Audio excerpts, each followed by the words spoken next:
নমস্কাৰ বন্ধুসকল, আপোনালোক সকলোকে কুইজ জ্ঞান চেনেললৈ স্বাগতম জনাইছো। আজি আমি আপোনালোকৰ বাবে লৈ আহিছো 20টা চমু আৰু মনোৰঞ্জনপূৰ্ণ কুইজ প্ৰশ্ন, যিয়ে আপোনাৰ জ্ঞানৰ ভঁৰাল অধিক সমৃদ্ধ কৰিব। বাৰু আপোনালোক প্ৰশ্নৰ উত্তৰ দিবলৈ সাজুনে? মন দিব, প্ৰতিটো শুদ্ধ উত্তৰত 1 পইণ্ট পাব। মুঠ 20 পইণ্ট আছে। আজি কোনে কিমান পইণ্ট পায় চাওঁ। ভিডিঅ'টোৰ শেষত সকলোৱে কমেণ্ট কৰি জনাব। তেন্তে আহক আমি আৰম্ভ কৰোঁ। কুৱেশ্যন নম্বৰ 1, কোনখন নদীক অসমৰ জীৱন ৰেখা বুলি জনা যায়?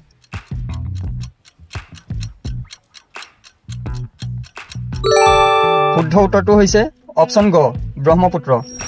কুৱেশ্যন নম্বৰ 2, কোনটো অসমীয়া উৎসৱে অসমীয়া নৱবৰ্ষৰ সূচনা কৰে?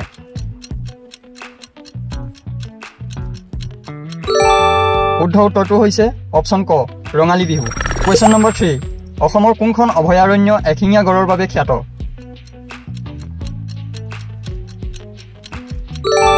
শুদ্ধ উত্তৰটো হৈছে অপশ্যন খ, কাজিৰঙা অভয়াৰণ্য। কুৱেশ্যন নম্বৰ 4, অসমৰ কোনটো পৰম্পৰাগত নৃত্যশৈলী ভাৰতৰ শাস্ত্ৰীয় নৃত্যৰূপে স্বীকৃত? শুদ্ধ উত্তৰটো হৈছে অপশ্যন ক, সত্ৰীয়া নৃত্য। কুৱেশ্যন নম্বৰ 5, অসম শব্দটো সংস্কৃত কি শব্দৰ পৰা অনা হৈছে?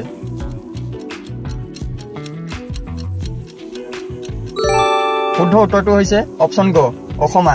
কুৱেশ্যন নম্বৰ 6, অসম তথা সংস্কৃত শব্দ অসমাৰ অৰ্থ কি?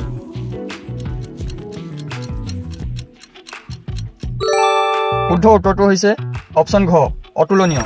কুৱেশ্যন নম্বৰ 7, অসমৰ মুঠ জিলা কেইখন?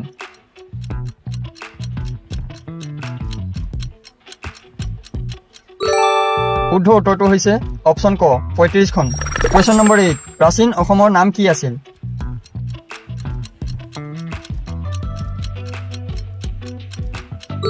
অভিনন্দন, আপুনি যদি অপশ্যন গ শুদ্ধ উত্তৰ দিছে। গ হৈছে শুদ্ধ উত্তৰ, প্ৰাগজ্যোতিষপুৰ। কুৱেশ্যন নম্বৰ 9, অসমৰ মাটিকালি কিমান?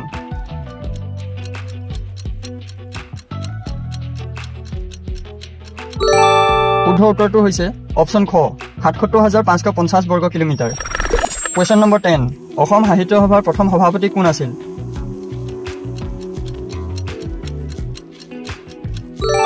শুদ্ধ উত্তৰটো হৈছে অপশ্যন খ, পদ্মনাথ গোহাঞিবৰুৱা। কুৱেশ্যন নম্বৰ 11, ব্ৰহ্মপুত্ৰৰ ওপৰৰ প্ৰথম ৰেলপথযুক্ত দলংখনৰ নাম কি আছিল? শুদ্ধ উত্তৰটো হৈছে অপশ্যন ক, শৰাইঘাট দলং। কুৱেশ্যন নম্বৰ 12, নিম্নলিখিত অসমৰ কোনটো জাতীয় পক্ষী?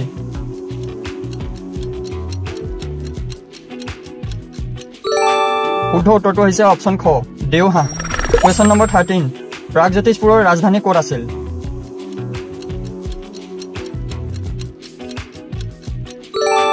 উত্তৰটো হৈছে অপশ্যন খ, প্ৰাগজ্যোতিষপুৰ। কুৱেশ্যন নম্বৰ 14, ব্ৰহ্মপুত্ৰ নৈৰ মুঠ দৈৰ্ঘ্য কিমান?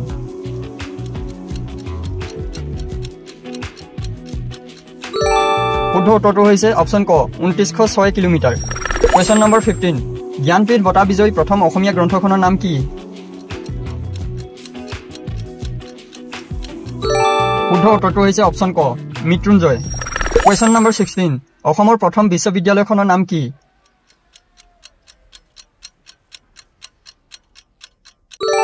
শুদ্ধ উত্তৰটো হৈছে অপশ্যন ক, গুৱাহাটী বিশ্ববিদ্যালয়। কুৱেশ্যন নম্বৰ 17, অসমৰ জাতীয় সংগীত কোনটো?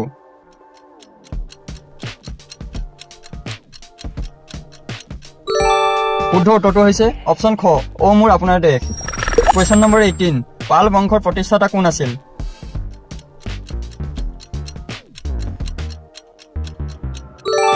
শুদ্ধ উত্তৰটো হৈছে অপশ্যন ক, ব্ৰহ্মপাল।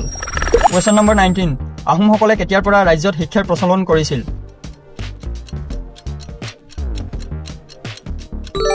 শুদ্ধ উত্তৰটো হৈছে অপশ্যন গ, ত্ৰয়োদশ শতিকাৰ পৰা। কুৱেশ্যন নম্বৰ 20, অসমত কিমান শতিকাৰ পৰা লিপিৰ প্ৰচলন হৈছিল?